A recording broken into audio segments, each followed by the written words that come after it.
Good morning, Master Jet. Pahel po ako. Nabayaran ko po ang GFAL ko fully paid noong September 22. Pagdating po ng October 6, nagtanong po ako sa kanila if na-remit na ba ang September. Sabi po, oo. GFAL lang daw ang wala. Tanong ko po, may matatanggap po ba akong refund niyan? So, nag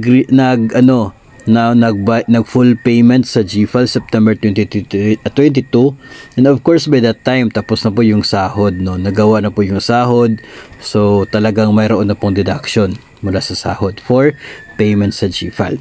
Ngayon nagtanong itong ating sender kung na-remit na ba yung September. Okay, so na-remit na raw except sa GFAL. So hindi na-remit yung GFAL. Now the question is, sino yung kausap ng sender?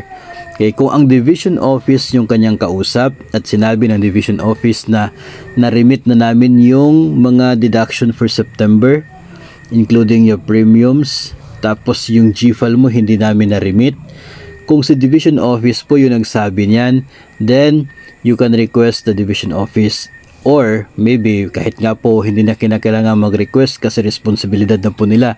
Kung hindi po nila na-remit sa GSIS yung pambayad sa GFAL mo, kasi posible nakita nila na nag-full payment ka, no, posible nakita nila na binayaran mo.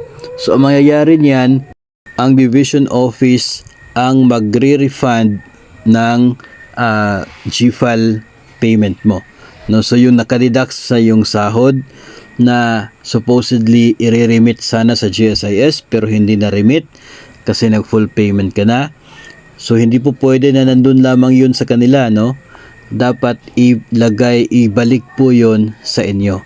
So dapat iproseso po nila yung payment niyan, i-refund sa inyo, kasi nga hindi na yan, pwede nang hindi yan i-remit sa GSIS kasi fully paid na yung loan na yan. So si division office yung mag-process ng refund and matatanggap mo siya doon sa DepEd payroll account mo. Ngayon, kung ang kausap mo naman ay si GSIS at sinabi ng GSIS na sige, na-receive na namin yung remittance for September pero yung sa GFAL hindi rin namin natanggap. Okay? Pag sinabi ni GSIS na wala silang natanggap na remittance for your GFAL, then balikan si division office. At yun po muli yung dapat mangyayari. Sila yung magbibigay ng refund sa inyo. Kasi nga hindi po siya na-remit. Kapag hindi na-remit, hindi dumating yung pera doon sa GSIS. So wala pong responsibilidad sa GSIS na magbigay ng refund kasi wala silang natanggap. Yun pong agency ninyo na siyang responsible sa pag-remit, at hindi po nakapag-remit ng para sa GFAL na yan, sila yung mayroong responsibilidad na magbayad sa iyo for the refund, no? At yun ay matatanggap mo through your DepEd payroll account.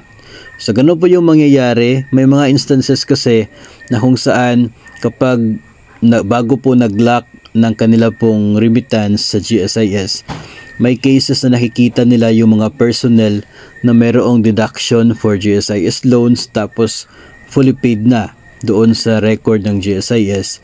So yung iba ginagawa nila, tinatanggal nila doon sa list of remittance, no, tinatanggal nila, sineseparate para hindi na makaabot sa GSIS yung pera na yon, kasi may tendency na pwedeng hindi na siya ma-refund kapag dumating siya sa GSIS, especially kung may utang pa na ibang loan si borrower, no, kasi sa policy ng GSIS hindi po siya i-refund kundi gawin siyang pambayad doon sa other loans. So ang ginagawa ng ibang agency, tinatanggal mula sa remittance tapos sila yung magbabayad niyan, ibabalik kay borrower, dahil yun ay supposed to be part na ng kanya pong net take home pay kasi fully paid na yung kanyang loan. So you can expect na on the following month tatanggalin na nila yung deduction for that certain loan kasi nga napansin na nila na fully paid na siya sa system ng GSIS, no? So depende po talaga yan sa ginagawang proseso ng inyo pong ahensya, no? Sa case na ito, yun po yung pwede nating maibigay na sagot, no, And it's also true para po sa iba na may mga loans no sa GSIS. Pwede din na yung agency ninyo ay hindi nila i-remit at sila na yung talagang magbibigay ng refund papunta po sa inyo. Kapag si agency ang mag-refund, sa DepEd ang mag-refund, sa DepEd payroll account matatanggap yung pera. Kasi yun, account na yun ay naka-record kay DepEd. Kapag si GSIS naman ang nagbibigay ng refund, sa UMID account makukuha or doon sa GSIS temporary account, doon makukuha. Kasi yung account na yun, yung account number niyan, yun ang nasa record ng GSIS. So, sana po ay malinaw at sana po ay mayroon kayo na pulot na impormasyon sa episode na ito.